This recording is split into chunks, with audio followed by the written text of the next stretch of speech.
বাঙালির প্রিয় সৈকত নগরীগুলির মধ্যে অন্যতম পুরী, যাকে বলা হয় বাঙালির দ্বিতীয় বাড়ি।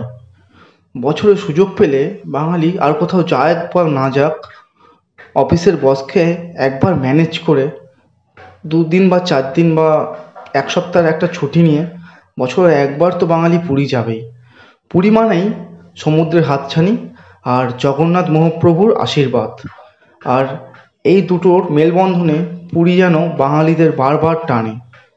আর এই টানেই তো বাঙালি বারবার ছুটে যায় মহাপ্রভুর কাছে। তার সাথে সমুদ্রের আনন্দ তো আছেই। আর পুরীতে যাবে বাঙালি, এটা তো স্বাভাবিক ব্যাপার, কিন্তু প্রশ্নটা হচ্ছে যাবেটা কিসে। কলকাতা থেকে অনেক অপশানই আছে, তার মধ্যে বেস্ট হলো ট্রেন।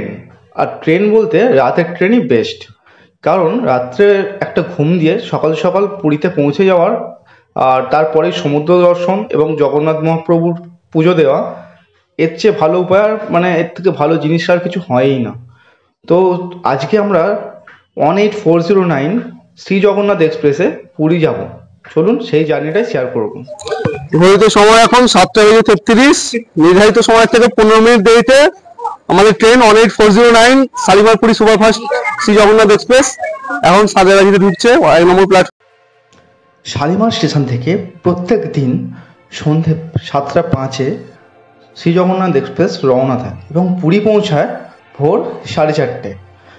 9 ঘন্টা 25 মিনিটের এই জার্নিতে শ্রী জগন্নাথ এক্সপ্রেস 18টি হল্ট এবং 107টি ইন্টারমিডিয়েট স্টেশন পার করে। তো চলুন এই ট্রেনের কোচ পজিশনটা একটু দেখে নেওয়া যাক।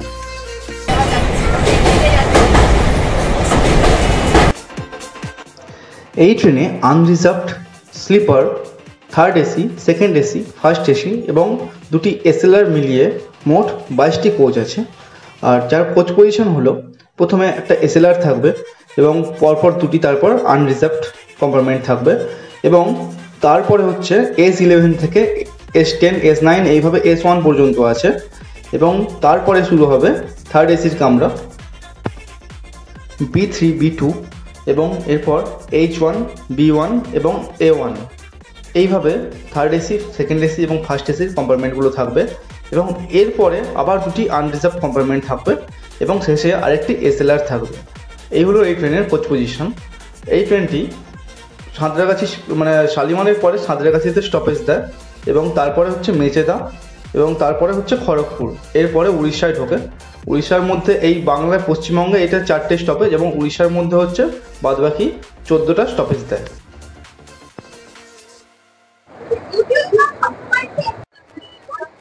তো আসি 18409 শ্রী জগন্নাথ এক্সপ্রেস শালিমার পুরী এটা ট্রেন। তো এটা ইন্টিরিয়ারটা এরকম হচ্ছে, এদিকে 3 এদিকে 2, মানে 3/3 A6 টাইপের। আর এই ট্রেনের একটু বাথরুমটা চলো তোমাদের সাথে শেয়ার করি। তো এখানে বাথরুমে ঢোকার আগে একটা বেসিন আছে, একটা মিরর আছে, বেসিন আছে, আর একটা ট্রে টাইপের আছে, কিছু নেই যদিও ট্রে।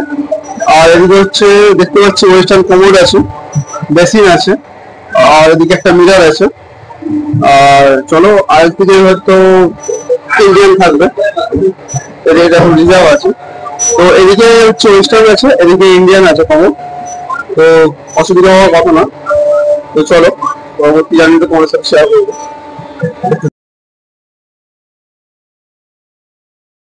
ঘড়িতে সময় এখন 8:57। তো নির্ধারিত সময়ের থেকে প্রায় 50 মিনিট দেরিতে আমরা এখন মেচেদাতে। এটা আমাদের সেকেন্ড স্টপেজ। তো পরবর্তী স্টপেজগুলো লেট হবে নাকি টাইমে চলবে সেটাই এখন কনফিউশনের ব্যাপার। তো চলো, যদি রাত্রে যতক্ষণ জেগে থাকবো মোটামুটি দেখানোর চেষ্টা করবো। তো বর্তমানে এখনও পর্যন্ত 50 মিনিট লেটে আমাদের ট্রেন চলছে। ঘড়িতে সময় হয়ে গেছে এখন 9:43। তো 8:50 খড়গপুর ঢোকার কথা ছিল। নির্ধারিত সময় থেকে প্রায় মোটামুটি 50 মিনিটের মতো লেটে চলছে। তো দেখাচ্ছে এখনও পর্যন্ত পুরীতে তো ঠিকঠাক টাইমেই ঢুকিয়ে দেবে। তো শেষ পর্যন্ত কী হয় সেটাই দেখা। তো চলো পরবর্তী জার্নিটা দেখতে থাকো।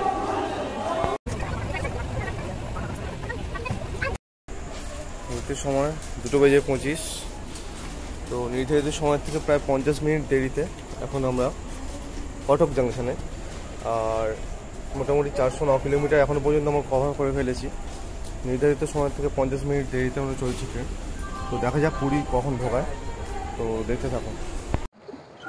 ঘড়িতে সময় পুরো 3:01, নির্ধারিত সময় থেকে 46 মিনিট দেরিতে। বর্তমানে আমরা এখন আছি ভুবনেশ্বরে। তো দেরি থাকলেও দেখাচ্ছে পুরী রাইট টাইমে ঢুকিয়ে দেবে বা বিফোর টাইমও হতে পারে।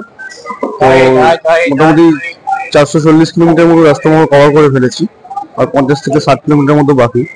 তো চলো পরবর্তী জার্নিটা দেখতে হবে।